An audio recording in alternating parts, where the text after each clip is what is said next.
The Divine Pymander by Hermes Mercurius Trismegistus, the 14th book of Operation and Sense. Top. Thou hast well explained these things, Father. Teach me furthermore these things. For thou sayest that science and art were the operations of the rational. But now thou sayest that beasts are unreasonable, and for want of reason both are and are called brutes. So that by this reason it must needs follow that unreasonable creatures partake not of science or art, because they come short of reason. It must needs be so, son. Tot. Why then, O Father, do we see some unreasonable living creatures use both science and art, as the pismires treasure up for themselves food against winter, and fowls of the air likewise make them nests, and four-footed beasts know their own dens? These things they do, O son, not by science or art, but by nature, for science and art are things that are taught. But none of these brute beasts are taught any of these things.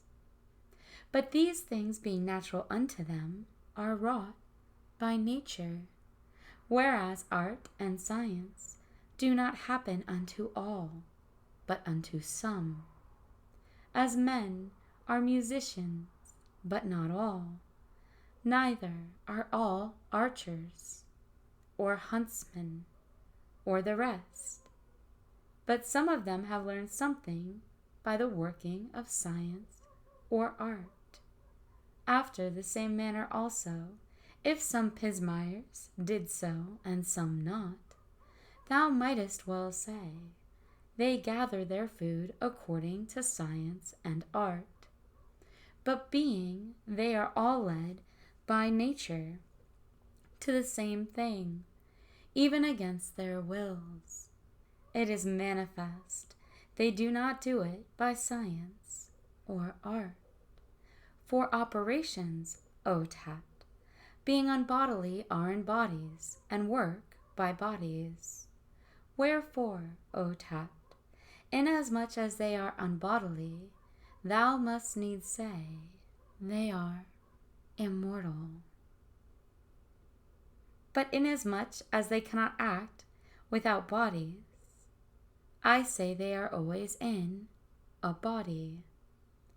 For those things that are to anything, or for the cause of anything, made subject to providence or necessity, cannot possibly remain idle of their own proper operation.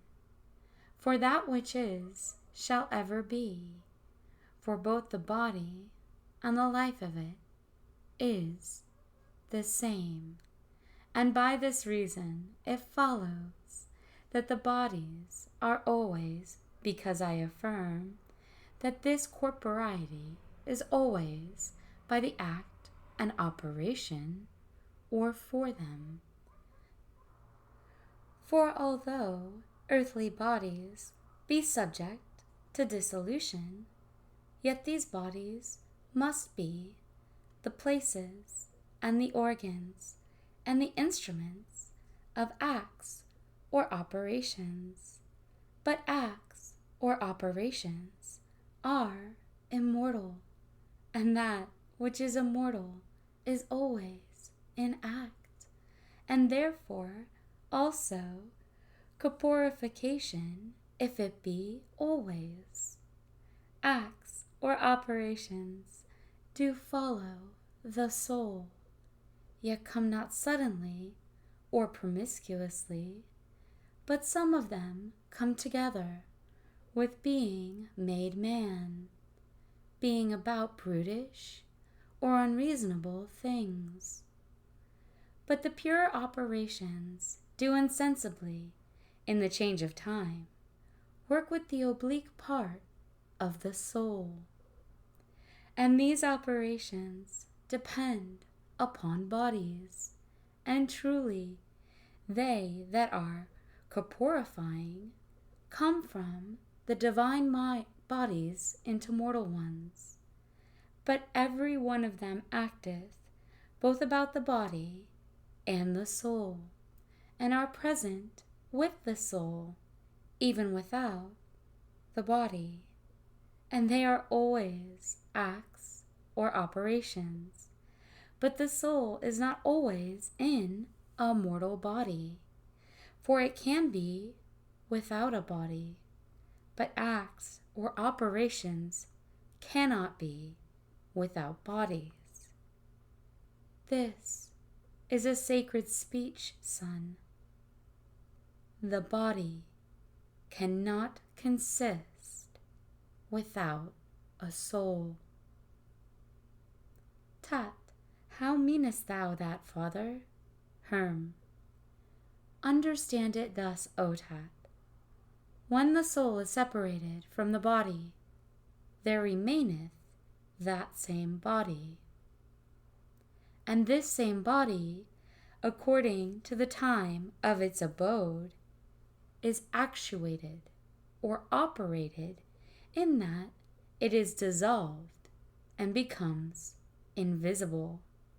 And these things the body cannot suffer without act or operation, and consequently there remaineth with the body the same act or operation. This then is the difference between an immortal body and a mortal one, that the immortal one consists of one matter, and so doth not the mortal one, and the immortal one doth, but this suffereth. And everything that acteth or operateth is stronger and ruleth, but that which is actuated or operated is ruled, and that which ruleth directeth and governeth as free, but the other is rules a servant. Acts or operations do not only act or operate, living or breathing or ensouled bodies, but also breathless bodies, or without souls, wood and stones, and such like, increasing and bearing fruit, ripening, corrupting, rotting, putrefying, and breaking, or working such like things, and whatsoever inanimate bodies can suffer. Act or operation, O son, is called whatsoever is, or is made and done. And there are always many things made, or rather, all things. For the world is never widowed or forsaken of any of those things that are, but being always carried or moved in itself, it is in labor to bring forth the things that are, which shall never be left by it to corruption. Let therefore every act or operation be understood to be always immortal, in what manner of body soever it be. But some acts or operations be of divine, some of corruptible bodies, some universal, some peculiar, and some of the generals, and some of the parts of everything. Divine acts or operations, therefore, there be, and such as work or operate upon their proper bodies, and these also are perfect, and being upon or in perfect bodies. Particular are they which work by any of the living creatures. Proper be they that work upon any of the things that are. By this discourse, therefore, O son, it is gathered that all things are full of acts or operations. For if necessarily they be in every body, and that there be many bodies in the world, I may well affirm that there be many other acts or operations.